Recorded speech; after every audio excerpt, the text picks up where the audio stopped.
कैसे हो रसगुल्लो? मैं आज आपके लिए बहुत अच्छा एक वीडियो तैयार करके लेके आया हूं, जिसमें मैं आपके लिए, ठीक है, मैं उम्मीद करता हूं आप लोग बहुत अच्छे होंगे। और मैं आज आपके लिए एक बेहतरीन वीडियो लेके आया हूं, जिसमें आपके लिए बायोलॉजिकल क्वेश्चन होंगे। और आइए मेरे साथ बायोलॉजिकल क्वेश्चन जो 2 नंबर के होंगे वर्ष 2026 में, ये जरूर आएंगे, अवश्य आएंगे और ताल ठोक के आएंगे, ये मेरा दावा है। तो आइए चलते हैं वीडियो की तरफ। प्रश्न नंबर 1 है, अलैंगिक जनन क्या है?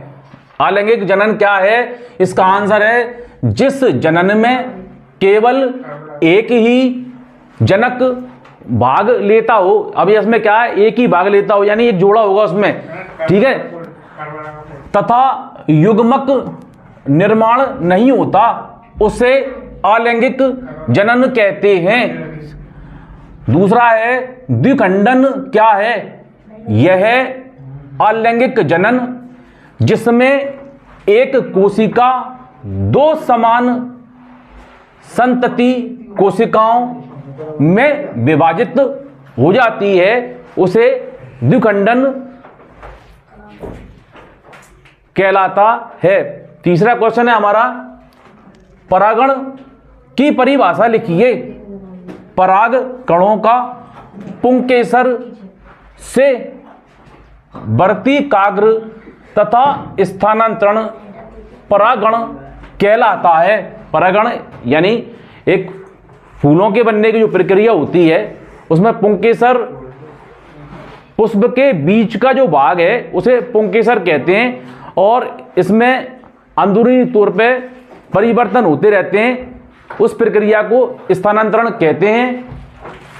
तीसरा है मासिक धर्म। मासिक धर्म चक्र क्या है? मासिक यानी हर महीने होने वाला चक्र, है ना। तो ये महिलाओं में होता है, ठीक है, जिसे अपन पीरियड्स बोलते हैं। और स्त्रियों में प्रत्येक 28 दिन में होने वाले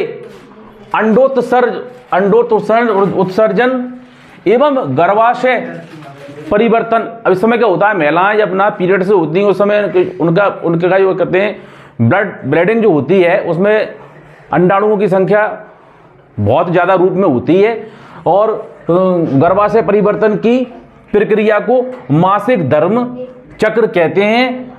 निषेचन क्या है?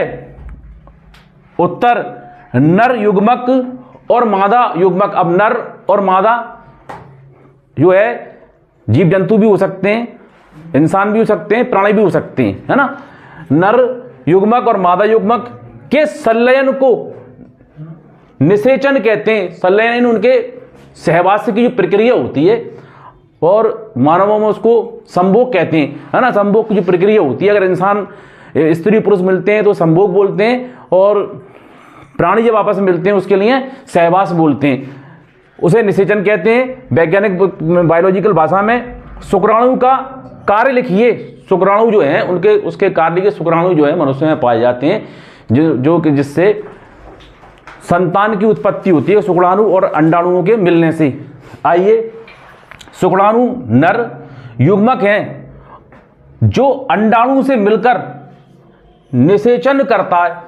तो स्त्री पुरुष जब आपस में मिलते हैं, अंडाणु और शुक्राणुओं का संभोग की प्रक्रिया के बीच जो संघर्ष होता है, उसमें से एक अंडाणु बहुत मुश्किल से जो है ना बच्चेदानी में जब पहुंचता है, तो मानव कहते हैं शिशु के बनने की प्रक्रिया शुरू होती है वहां से।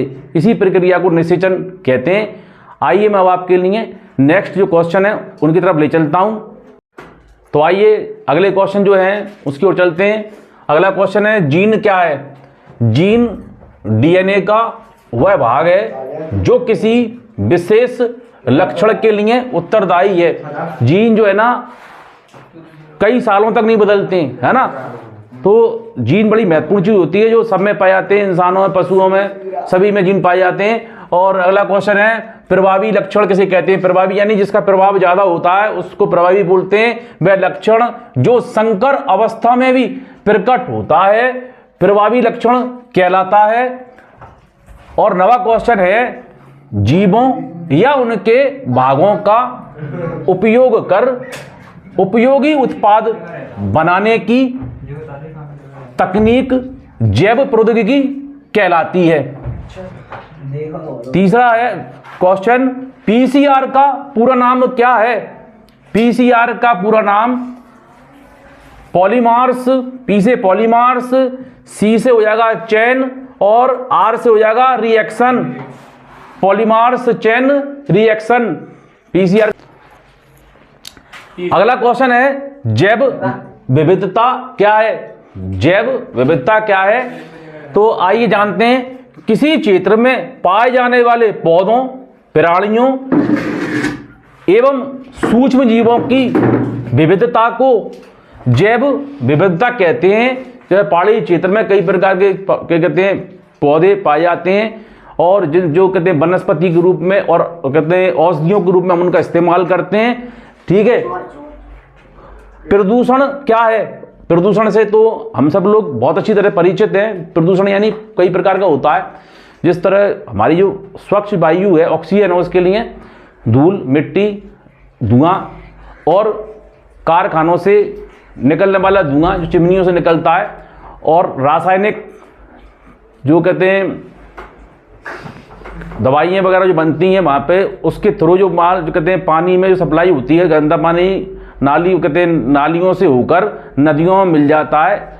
ये भी जो कहते हैं प्रदूषण के लिए हानिकारक है। तो इसमें से क्या है, प्रदूषण क्या है? पर्यावरण में हानिकारक पदार्थों का मिलना प्रदूषण कहलाता है। पर्यावरण यानी हमारे चारों ओर जो आवरण उड़ा हुआ है प्रकृति ने, उसे पर्यावरण कहते हैं और उसको दूषित जो होता है वो इन्हीं सब चीज़ों में दूषित हो जाता है और इसके लिए मानव ही दोषी है। तो दोस्तों आप याद रखना, ये जो क्वेश्चन दिए हैं आपको 12 क्वेश्चन आज मैंने दिए हैं, इन 12 क्वेश्चनों में से आपके लिए आपके आने वाले पेपरों में बड़े शॉर्ट तरीके से इनको छोटा कर आंसर मैंने लिखे हैं, चूँकि आपको याद करने में काफ़ी आसानी होगी और पूरा बिल्कुल सरलीकरण किया गया है ताकि आपके लिए जितना सरलीकरण होगा उतना आपके लिए लिखना आसान होगा और आपकी मेमोरी में वो चीज़ स्थायी टिकेगी। तो नेक्स्ट वीडियो में आपके मिलता हूँ। जब तक नमस्कार।